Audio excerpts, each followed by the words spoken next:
9:30 GMT, and this is MX24 News coming to you live from the Silicon Square here at East Legon in Accra. My name is Godwin Nambo. Three big stories today. Now, as the Ghana School of Law approves a 3-track system, we will take a look at its merits and demerits, and if the issues bedeviling legal education, especially with intake and infrastructure, has finally been nipped in the bud. Also coming up, government has finally deployed police personnel to provide security for members of parliament till the end of the year. But a public safety expert thinks this is unnecessary. More on that coming up soon. Also coming up, the NDC has promised to bring free primary health care and render the National Health Insurance Scheme virtually needless when they come to power. But their detractors say the NDC is building castles in the air. What do you also think? Share your thoughts with us on all our social media handles at MX24GH. All these and more coming up in the next 60 minutes. I am doing this with Efwa Evans Chinnery, who is standing by with some more details. Efwa, now MPs are going to receive state security. Do you think this is necessary? Well, I'm very sure very soon another group of state actors will demand same. I guess journalists should start asking for state security as well. We need protection, don't you? I tell you. Take us away. Right. In our very first story, government has deployed police personnel to protect all members of parliament following recent attacks on an MP and the killing of another member of parliament from Fantiman, Eko Kwanza Hayford, was murdered on Friday, October 9, 2020 by some suspected armed robbers, and that has resurrected the conversation on safety of MPs. Currently, the status of the police station in parliament has been elevated to a divisional police command with some 200 more police personnel being dispatched to the command. Interior Minister Ambrose Derry spoke to journalists in parliament today. Additional 200 police personnel to be part of the parliamentary protection unit, making it therefore attain the status of a divisional police command that would take care of members of parliament as bodyguards. But we ideally, to get to where we should get to, subsequently we should have 800 police added, so that each member of parliament will also have security at home in the day and night. The judges do have that.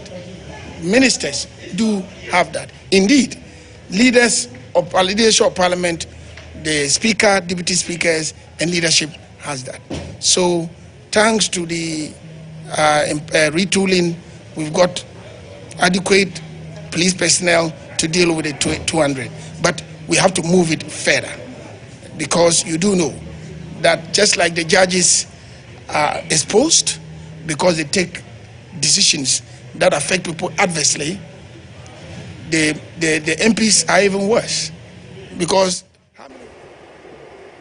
Nigerians in Ghana have thrown their weight behind their relatives back home in the End SARS protest, which is aimed at ending police brutality in the West African country. The Special Anti-Robbery Squad unit in the Nigerian Police Service has been accused of harassment, extortion, unlawful arrest, and even unsanctioned killings. Though the Nigerian government says it has dissolved and redeployed the unit, Nigerians all over the world and some popular celebrities such as Kanye West, Trey Songz, and Temi Abraham have condemned the development. My colleague Emma Fachichi has been speaking to some Nigerians in Ghana about the issue.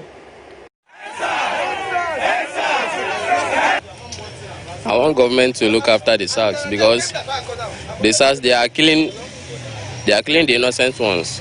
You know, when you're having money, you can't be comfortable in your country because of SARS. The issue that is going on all over Nigeria now is about NSAS issue. You don't understand. So we too that we are here, well, how they're treating our people over there is not good. They should end SARS, because SARS are disturbing. You understand? The way they are doing, they are pressing our boys, is not good. In some other stories, residents of Tetegu in the South Municipality of the Greater Accra region are calling on government to provide them with reliefs amidst Wager Dam spillage. The Ghana Water Company Limited on Sunday, October 11, 2020 began spillage of excess water from the dam to meet the operational level of the dam, which has exceeded its 47-feet threshold. Some residents in the affected community have been speaking with MX24 News. Several times, if they are opening the dam, it will disturb us anytime. We come before we know that if we sow the water, disturb the people. So now we are using our money to buy the land already. So one thing we can feel need from the government is to help us. When the dam is spilled, the water enters our homes and affects properties. We bought the houses before we realized the problem in the area. We have invested in this place already, so we cannot leave. We want government to help us.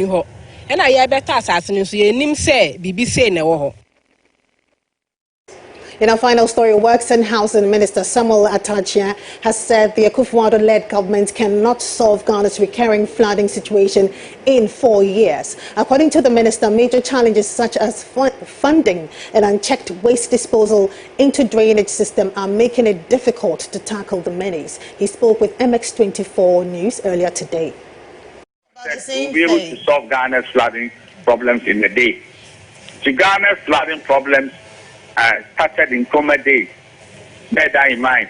Accra had the heaviest downpour and flooding in 1958, 1 year after independence. So when people want to say that, oh, President Akufo-Addo will carry all the ancient problems and solve it under 4 years, it leaves much to be done. So let's give him the space to do a second term as we begin to tackle ancient troubles. There are not some things that are of recent origin. And do we have the kind of financial muscle to solve this problem? Yeah, that's what I was going to ask. Is there enough funding to solve this problem? We don't have it unless we find very intelligent way and show the commitment that flooding is a challenge and an embarrassment to this country. We want to spend good money. Those were details of our headline stories. Let's now join Godwin Nambo for detailed analysis of these stories. Godwin? Many thanks, FY. Now, when we return from the break, we'll be delving into the 3 main stories of interest to us and hopefully to you. Also, business, entertainment and sports on standby. Stay with us.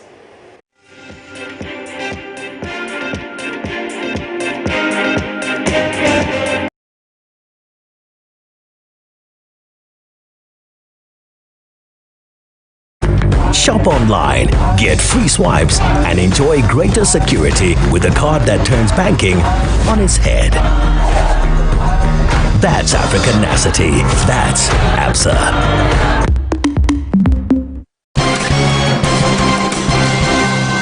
Hello, viewers. I'm feeling very frustrated and bored in Sambulai. I'm very happy. If you don't understand, don't worry, because myself, I don't understand. In this addition, Vodafone Ghana has now made it possible to send money from Vodafone Cash to all network free. We will cross over to our senior reporter for more details. Ladies and gentlemen, I'm standing in front downtown. You know, I'm learning to make a vlog. I'm not funny as you said. Vodafone, I'm not quite said. Ultimate Sanisika to Topia, Emily to Topia, Echo all the network. I will check up there with TC Montezo. Diamond Falcon. Fifia, Matendo says, don't you put charges, Manome? Two, you bro, charges on your wumlo, and the harmonium. A beer says, do the charges of Clandan. Hanning and me fanning on me. Isen America charges me no charges I met J naka charges say when we know money can free BP oh and Vodafone oh enwo. For me, I do a lot of online transactions. I guess here. See, the excitement for me is that I get to save a lot on Vodafone Cash. Please put me down. I'm so excited. I can now send money to all networks without any charges. Me ye Jediniba. A bribia says a michia majuma a forkan.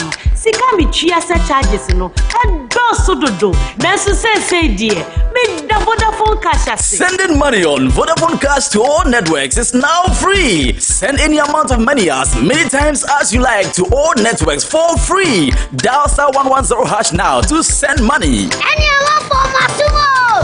Studio 2. Put him in car. Anya, Muso Mame. This is the red news. Apologize. The future is exciting. Ready?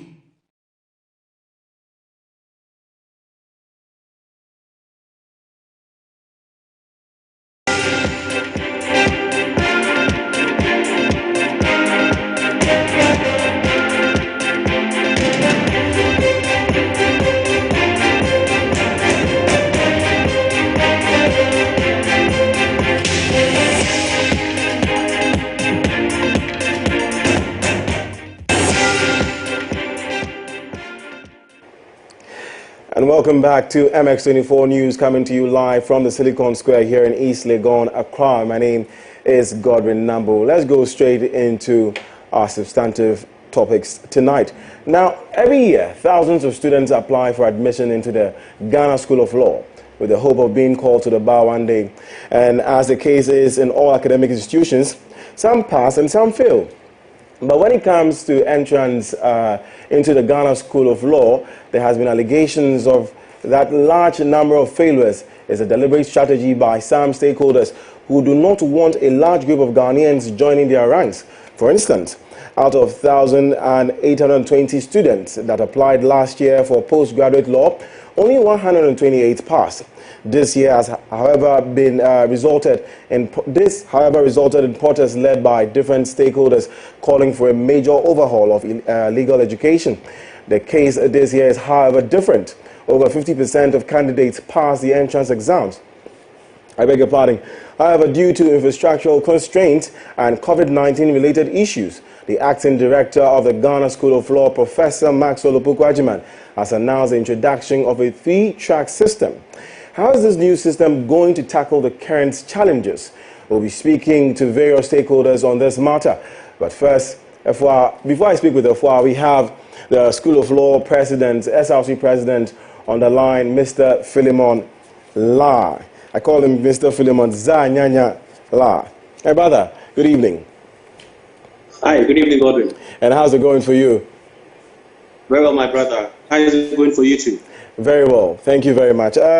Phil, how is the students' body welcoming this news of a 3-track system?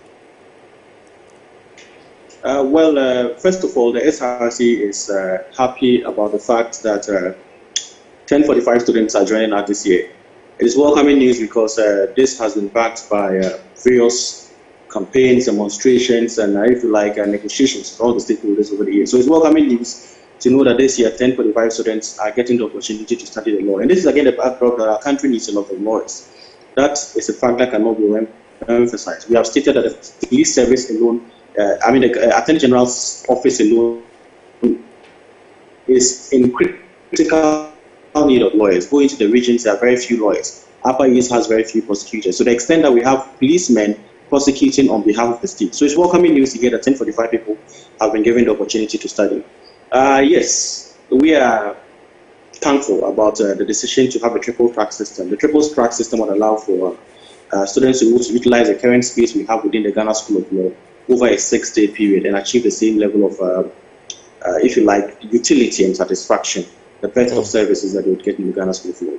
So basically, it's a 2-day lecture over a 6-day period, where students will be taught by lecturers who ordinarily have taught in the Ghana School of Law and achieve the same level of quality. Quality is the key thing that would remain in the Ghana School of Law. So welcome with open arms, knowing that it's the first step towards a grand scheme of making legal education accessible in this country. Beautiful. Now, we are trying to get Dr. Maxwell Opoku-Agyeman on the line, who is the acting director of the Ghana School of Law. Whilst we are at it, Philemon, do you believe that the issue of infrastructure has been resolved? If you can hear me, do you believe that the issue of infrastructure, for instance, yes, I can hear you. Has been resolved? Before you answer this question, can you break it down for us how the 3-track system is really going to work? You were telling me that it was going to be over a 6-day period where students are going to choose some days within the week to attend lectures? Yes, there's an advert. We saw in the Daily Graphic today an advert from the Ghana School of Law encouraging that successful candidates open a portal which will be open from tomorrow. So their preferred campus. But we can see that it's a system that allows people to be able to come for lectures 6 days a week. I think that's what I'll be able to say about it. Okay, you, for instance, led a demonstration last year fighting for, you know, an overhaul of the legal education, a transformation. Would you say that this 3-track system is going to solve the issue of, for instance, lecture halls and then large numbers that are going to be taken by the school? Would you say that infrastructure has been somehow resolved with this 3-track system, given the fact that all 3 campuses of the Ghana School of Law, that's Gimpa, Kumasi, and Makola, will be teaching students? Our campaign over the years has been that infrastructure is not the current problem that we face in legal education, and the fact that 1045 has happened is testament to that. Had it been the case that we are going to wait for infrastructure before we can admit several people into the Ghana School of Law, 1045 wouldn't have happened. So the fact that we have been able to innovate and think about ways to accommodate 1045, perhaps even much more, within the current space we have, shows that infrastructure is not an imminent problem we face in legal education. But this doesn't also mean that we don't need infrastructure. So the 2 political parties have come up with what their manifesto considerations of what legal education should be. And for us as law students, we have stated our position. But what we would reiterate is the fact that legal education should be made accessible, and for us, the color of the car doesn't matter to the extent that it can catch mice.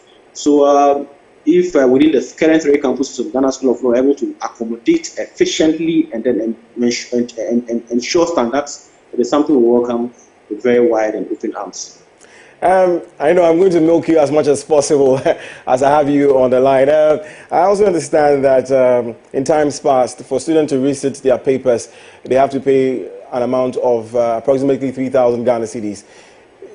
Is this still... Yes, that's correct, but there's been a change to that. It's been reduced to 2,500, which we still think is quite high. And it's an issue that SRC will tackle heads-on. Will engage and negotiate with all the stakeholders to make sure that the parliamentary recommendation of 500 cedis for a remark paper is something the General Legal Council of Ghana School of Law will consider.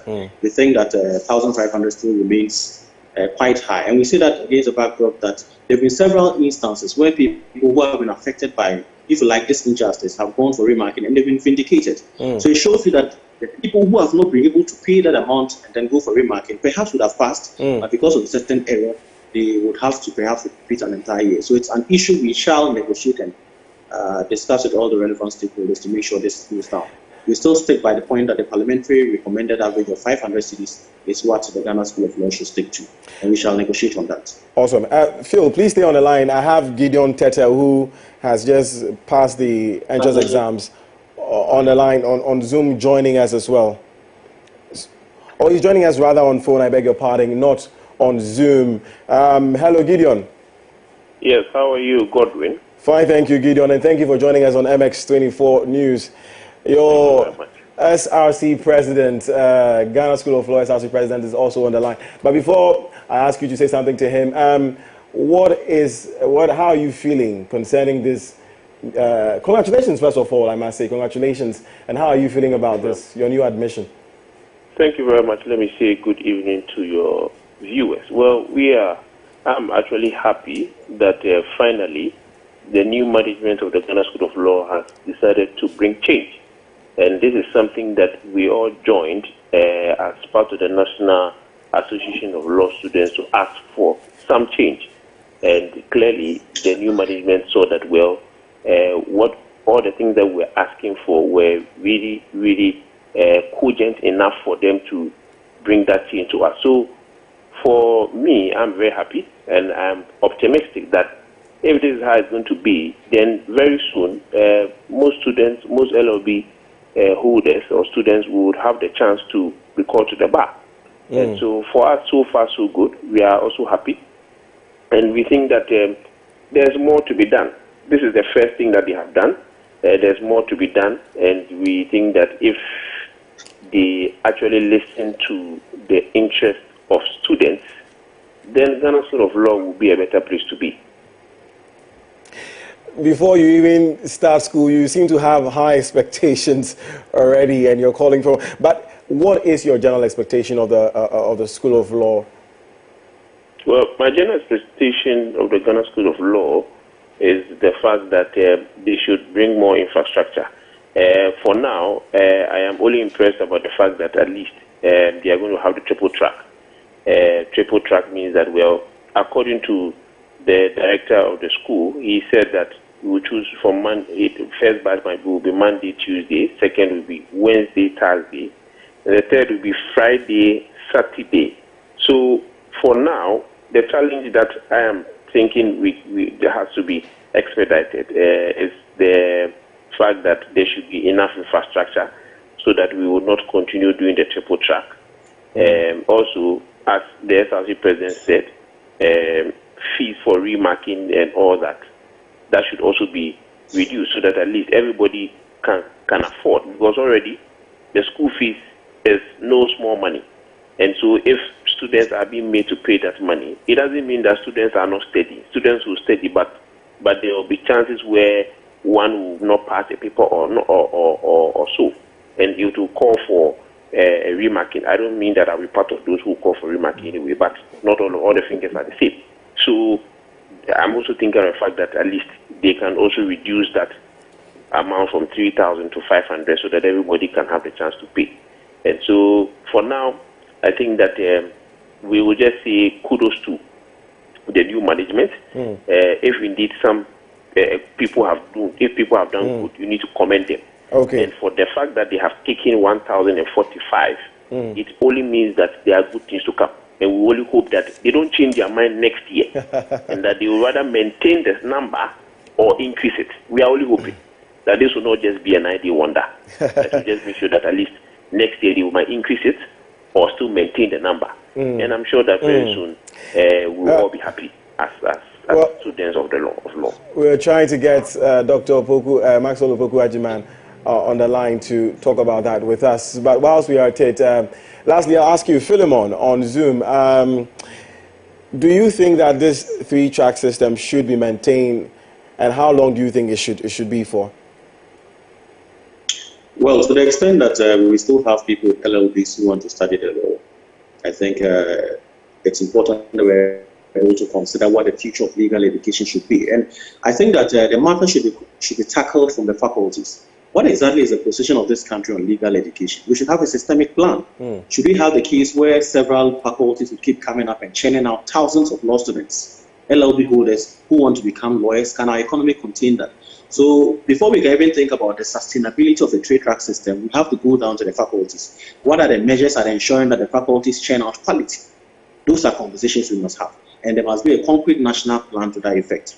Because the right to education, as much as it is guaranteed, also has to be regulated, such that we don't have, at the end of the day, we have about 100 faculties producing thousands and thousands and thousands of LLB holders. So this is a conversation that we must have as a country.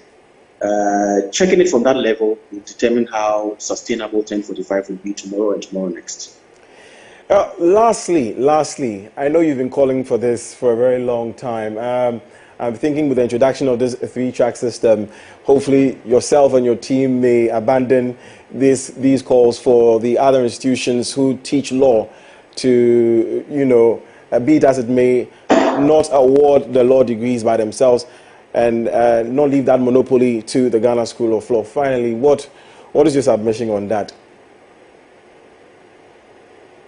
Not an ongoing conversation, and it's a matter of a political party promise. The NDC has promised an option, the NPP has still promised an option. We have been very loud in our position of this, and we believe that our members in their thousands, our rank and file, and the people of Ghana will make a determination on the 2 positions on legal education. The NDC's position is to decentralize legal education, to allow the faculties to train the professional law course program, and the NPP alternative is to increase infrastructure so the Ghana School of Law is able to admit much more people. So these are the 2 alternatives that the 2 political parties have presented. Our members are aware of these options. They will make a determination based on their understanding, appreciation, of these two options. And I believe that parents and family members and the rest of the Ghanaian people are also in a position to make a determination on this.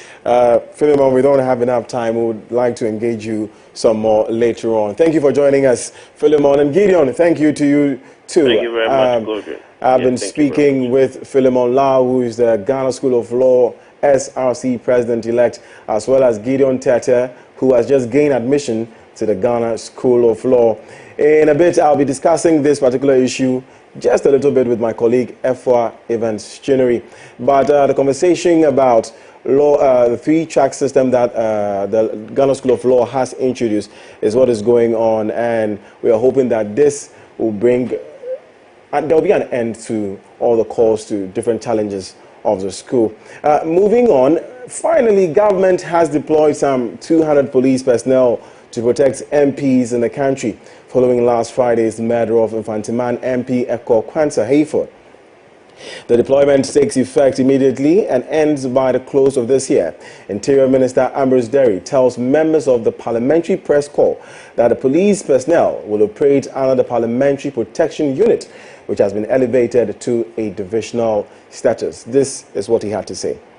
Provide additional 200 police personnel to be part of the Parliamentary Protection Unit, making it therefore attain the status of a divisional police command that would take care of members of parliament as bodyguards.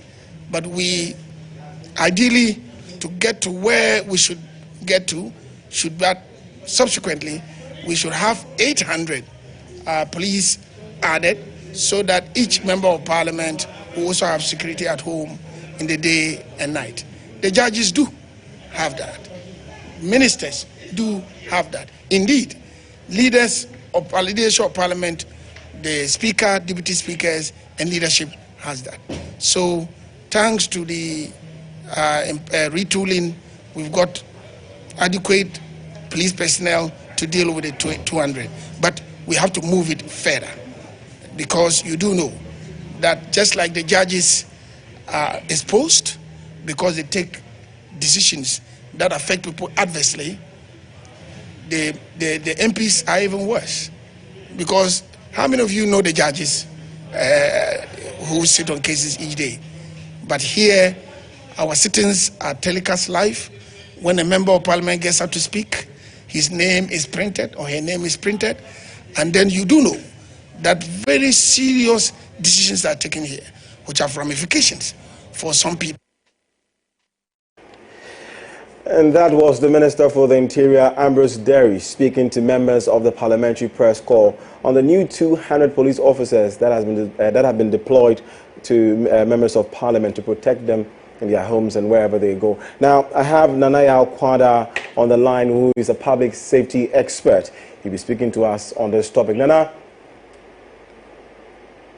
So, good evening, and good evening to your viewers and your listeners as well. Thank you very much for joining us on the line, Nanaya Kwada. Now, Nana, earlier you registered your opposition to the idea of providing members of parliament with police protection. It appears your concerns did not go far. Well, that's what it appears so far. Let me just make it clear that we rejected the fact that at this time in our country's history, with all the growing insecurity, the discussion or the conversation should not be targeted at providing security for MPs, but there should rather be a broad discussion as how to provide security for the general population, among which include these MPs. Nana, are you there? Yes, I'm here, please. From where you sit, do you see this new development solving the issue of threat to members of parliament? Well, to a very large extent, I will say that the decision is a bad one. Nana, could you say that again? Did you say it's a bad decision? Yes, it's a very bad decision at this time. If indeed the House of Parliament the Minister of Interior. I do not know what kind of intelligence with which he took this decision. But if indeed he thinks that MPs are under attack, warranting the withdrawal of 200 police officers who are already inadequate for the general population and focusing them on MPs is anything to go by. Then I must tell you that anybody thinking of hurting or harming an MP is now going to be more deliberate and more lethal in its action. Look, let me tell you, the issues that we expected the Minister of Interior to address when he had that golden opportunity to appear in Parliament was not to just go and tell them, I'm providing you 200 security, so stop bothering me. I want to go have my peace and continue enjoying my salary and be driving my taxpayers-driven, chauffeur-driven vehicle. That's the very lazy man's approach to solving the teething security issues of our country. Look, but Nanaya, this, I don't think the argument was to solve the security issues in the country. It is to give protection to the members of Parliament. So the question is, but that even makes it more appalling.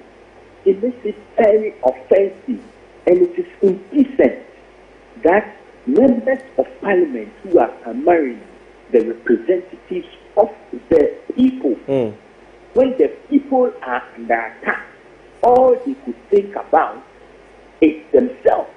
That is indecent, and it's very offensive, my brother. Very, very offensive. What has happened to police visibility in this country? That hitherto gave all of us a protection. What has happened to provisions in the vigilantism bill, which required the Interior Minister to take crucial actions to ensure that people we have known, people who are probably, he mentioned inter-party rancor and then intra-party rancor that exposes Parliament. What happened to the vigilantism bill, which required of him, the Interior Minister, Nana, these are, Nana, I believe these are matters that will be discussed, hopefully, in Parliament. But regarding the security hold on. Not so quick. These are matters that have expired. Okay, in the Act 999. Okay, in accordance with Section 2 of the Act 999, it says that the leaders of the political party vigilante groups, about 36 or 43 of them listed in that law, okay, shall within 1 month after the coming into force of the Act, by notice in writing, inform the minister of the former disbandment of their political party vigilante groups. Remember that the notice shall include the date of the former disbandment, the names of the past and present members of the disbanded political party vigilante groups. As I speak to you, barely a year after the Act 999 was passed, me and you, how many leaders of these outlawed or disbanded groups have been complied with this provision? How many vigilante groups have that far? Nana, I can't speak to that because I don't have the data on that. Nana, I just want to ask you briefly. Nana, please, let me ask you briefly. What about the argument that if the executive and the judiciary have police protection, why shouldn't the legislator have theirs? Look, apart from the president, all the others listed in Article 71 that have protection, this protection comes as part of their terms of engagement. Okay, so for that, there's very little we as an CSO can do. But at a time when security situation is obviously deteriorating, okay, between the first half of last year and the first half of this year, violent crime has increased by 30%. Okay, casualties are rising, deaths and injuries are rising out of violent crime has gone up by 26%. The use of guns in committing of crime, has also gone up by 21%. My brother, do you think to listen to the deteriorating security situation will be to provide security for MP. That is a not. That is a complete not. It's an insult to the Ghanaian. It's an insult to the voter. And above all, I think that it is ugly that we should sit and accept this kind of arrangement thrown at our face. Right. Nana Okwada, thank you. Nana? Yes, please stay on the line. I have Ras Mubarak also on the line, who is the MP for Kumbungu. Ras? Good evening. Good evening, Ras Mubarak. If you heard the argument by Nana Okwada, who is a public safety expert, he said deploying 200 policemen as a backup protection for members of parliament is needless. What do you say to that? Well, first of all, he's entitled to his opinion. The point has to be made that members of parliament are Article 71 office holders. And other Article 71 office holders do not only have bodyguards, and indeed I'm talking about ministers, deputies, judges, and the rest of it. They do have, bodyguards, and they do have security in their homes 24/7. In the pecking order, Article 71 office holders, such as those in the judiciary and the executive, are no better than members of parliament. Obviously, Nana Yao doesn't have a problem with ministers and deputies and DCs having personal security. Police protection. He seems to have a problem with MPs, and I can understand. A lot of it is as a result of a lack of understanding for the work that members of parliament do. I have heard arguments to the effect that seek to suggest, that we don't care about the general good of the public. But brother, no single member of parliament, past or present, has made the point that we shouldn't improve the security and well-being of the ordinary Ghanaian. And in any case, a member of parliament is also a Ghanaian. Ras, not to cut you. Yes, I'm building a point, if you would allow, just for a second. Now, improving the general security and well-being of all Ghanaians is no guarantee that we would not have a situation like this. And I'll give a typical example. In the UK, there was an MP who was murdered. Her name is Jo Cox, a Labour MP. Now, you would agree that if we're talking about security, the UK stands tall and above our country, Ghana. But in spite of the robust security system in the UK, somebody... Raz, I beg to differ on that, even though I may not have a database here. I know that crimes in the UK are far higher than crimes in Ghana, even though they have higher security. But please go on. No, the point I'm making is in terms of personnel, in terms of professionalism. I mean, where in the UK would you have a police officer stop you and tell you that, Mami no feel? There's so much of professionalism in our security services. Okay, and I'm saying, in spite of the systems they have, all the functioning CCTV cameras, someone was able, brazenly, courageous enough to go and stab a certain member of parliament to death in broad daylight in the UK. Right. Okay? Right. Now, we have a situation in Ghana where comments like that of Nana Yao are pitching the public against members of parliament who are servants of the people. And the fact that we have been elected out of millions of Ghanaians to serve. Right, Raz, I get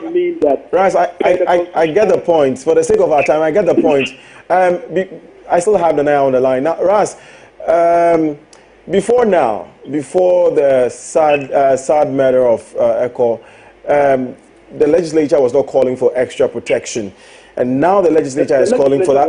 You're calling for the protection now. Could that be that there's an underlying problem happening in the country? Because right up till this time, no one has called for extra security for the legislature. That is incorrect. This has been a burning issue as far back as the days of New Okaija Adamafio as Interior Minister 20 odd years ago. Okay, except that each time it has come up because of fear of public backlash.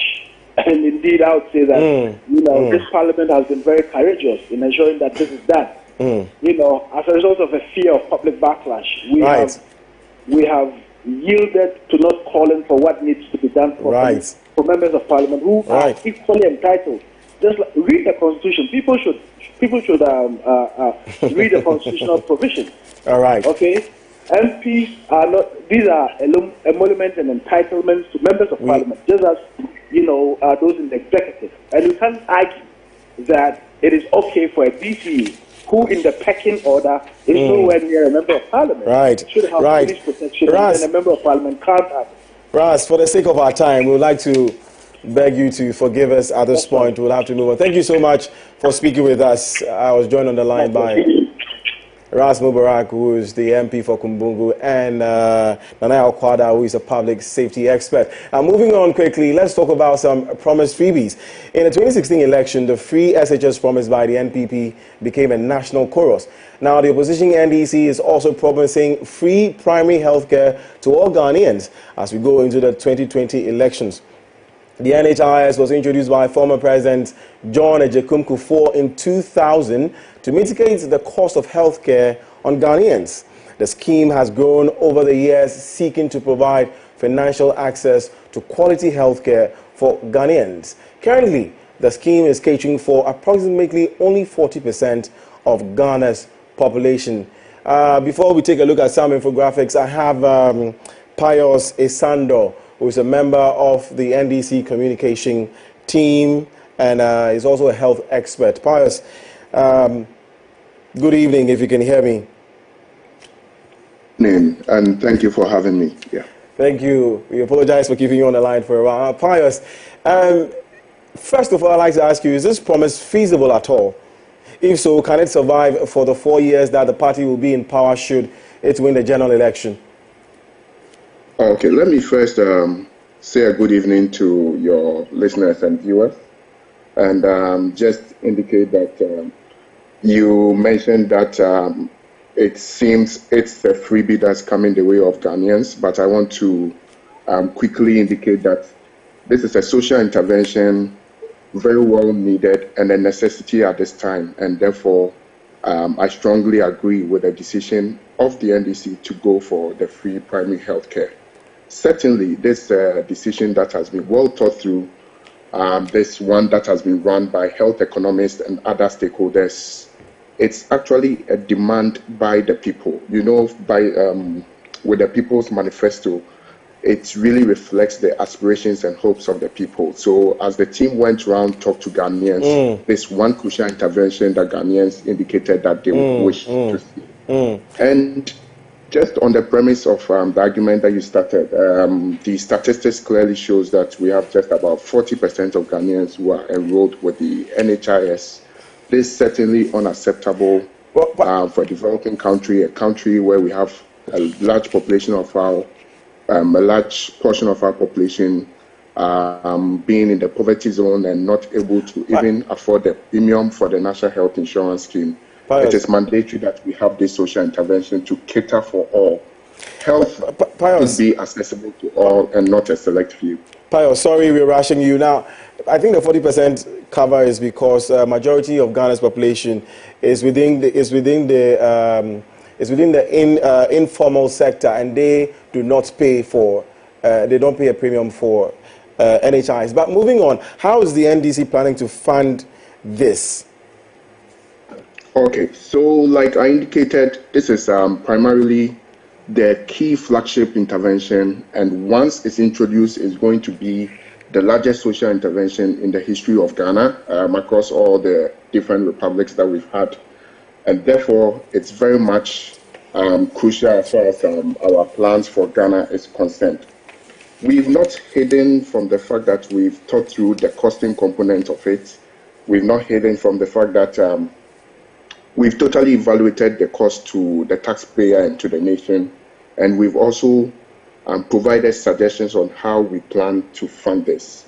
And let me quickly remark that there's no reason any Ghanaian should think this is impossible. In fact, the only place where impossible comes first before a possibility is in the dictionary. Right. This is totally possible, and I want to quickly draw our attention to back in 2008, when even then candidates, Nanado indicated the desire to introduce the free SHS. This was met with a lot of skepticism, but eventually was rolled out. I think the important thing we have to look at is the commitment of the person who is making this promise.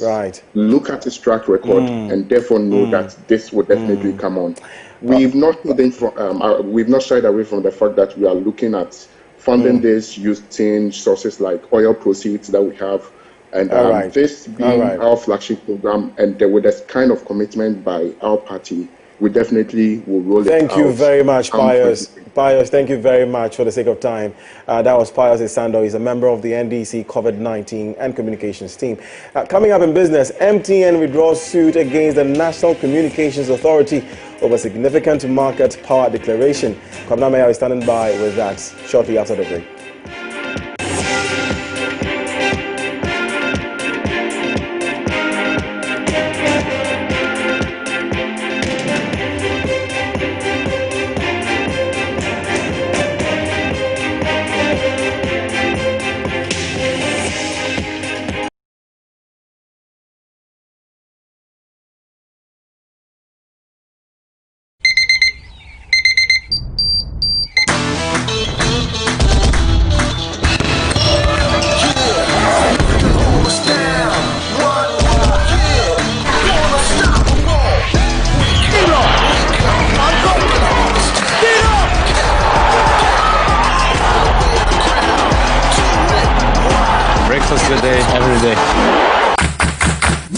Nestle. Good food, good life. This advertisement has been vetted and approved by the FDA.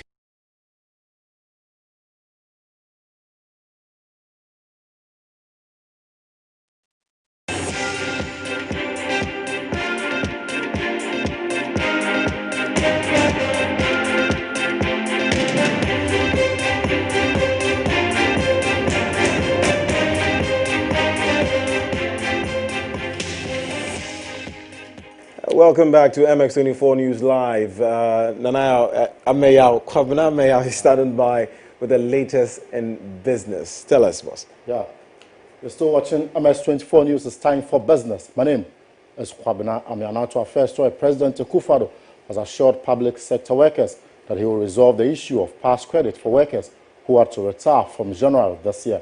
Now, according to the president, government through SNIT will pay the difference in lump sum payments between beneficiaries of PNDC Law 247 and those under Act 766, with effect from 1st January to 31st December 2020. Now, the president made this known on Tuesday when he commissioned the refurbished hall of the Trade Union Congress here in Accra. The Akufo-Addo government recognizes and appreciates the efforts and sacrifices the TUC has made towards the construction of the happy and prosperous Ghana we seek. That is why when government received the request from the leadership of the TUC to assist to refurbish the hall, we did not hesitate. I've been told by the Minister for Finance the government's contribution to this refurbishment was 12,700,000 cedis. This refurbished hall is a fitting and proper tribute to the memory and work of the leadership and membership of the TUC of yesteryear. Ladies and gentlemen, since I became president on 7th January 2017, some 3 years and 10 months ago, I'm glad to state that the relationship between government and organized labor has been one of cordiality, cooperation, and mutual respect. I continue to be reassured by the determination of organized labor and its leadership to rally behind government to create a progressive nation buoyed on by faster economic growth rates and driven by the quest for decent jobs. Now let's do some more stories. MTN Ghana has withdrawn its legal suit against the National Communications Authority for declaring it as a significant market power. In a statement released by the telecommunications giant, MTN indicated that it is having engagement with the NCA in a concerted effort to settle the procedural and administrative legal challenges concerning its SMP declaration. Now, MTN further noted they expect this action to pave way for further discussions and amicable solution in the spirit of renewed channels of engagement.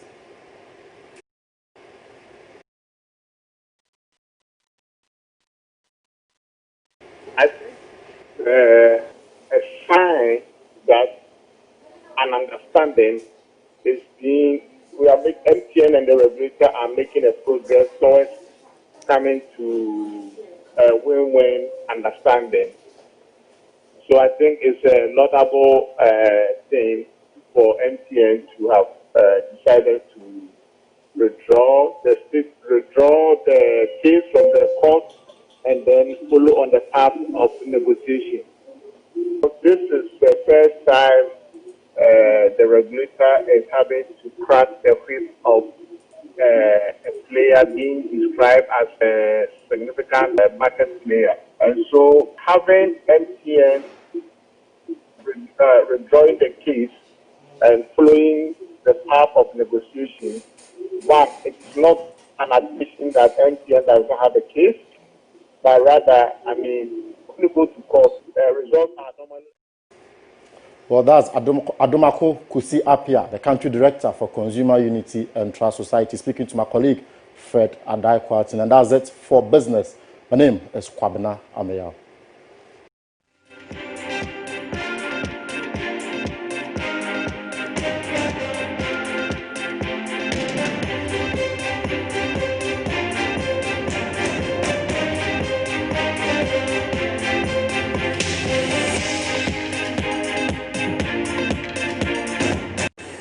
Evening news on MX24. Sports is up next with Benedict Osu.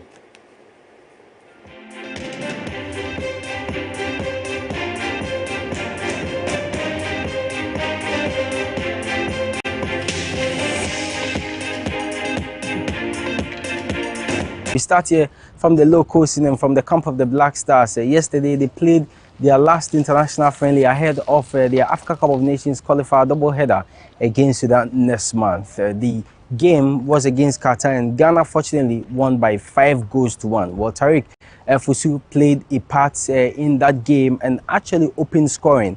Well, this was also his very first call-up to the Black Stars team. Well, he's very excited after scoring his debut goal for the national team. I'm happy that we got the result today, because last game, obviously I made my debut and it wasn't a good result, and I wanted to make sure that we put things right today. I played in my natural position today, so I was allowed to express and show what I can do. So yeah, I'm just happy that we got the result today, and I hope all the fans, are happy with it. So we still stay with Tariq Fusu, who plays his club football for Brentford, and he says he's hoping to learn from the likes of Andrew Ayew, Jordan Ayew, and Thomas Partey, as those players you see as very experienced in the Black Stars. No, I didn't know them, to be fair. I just know of them, and it's good to play with these players, these top quality players, and for me, I'm very happy to be part of a team with top players, so yeah, it's good. And now I think I've got to know them pretty much over this time, so I'm sure I'll learn a lot from them, and I can add it to my game. So away from international football, the major Premier Leagues are bouncing back, and of course, the English Premier League also is coming through. But the news coming from the English Premier League is that the latest run of test as regards to the coronavirus, well, 128 players and club staff tested between Monday, October and Sunday, 11 October. Out of that, 5 are positive. Well, there were 9 positive tests between 28 September and 4th October in the previous round of testing, following 10 in the 7 days before that.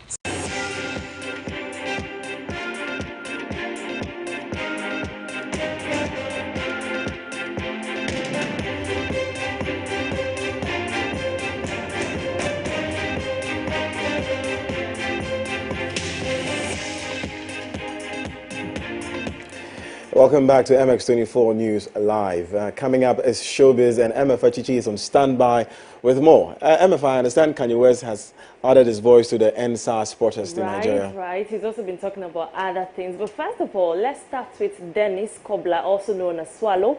He was missing, but now he is found. If you've been following the news or you know him, you know he's been missing for a while. He's an actor. He was last seen at Sandbox Beach at Labadi in the company of friends. But now there's confirmation that he's been found and he is well.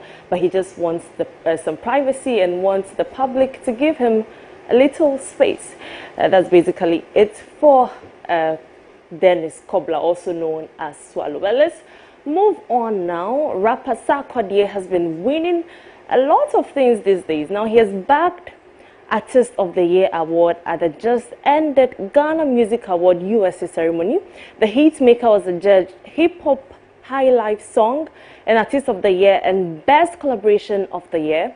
Other artists like Eno Baroni won Rapper of the Year. Kofi Kinata got High Life Artist of the Year and Song of the Year. Stonebwoy also took Reggae Dancehall Artist of the Year.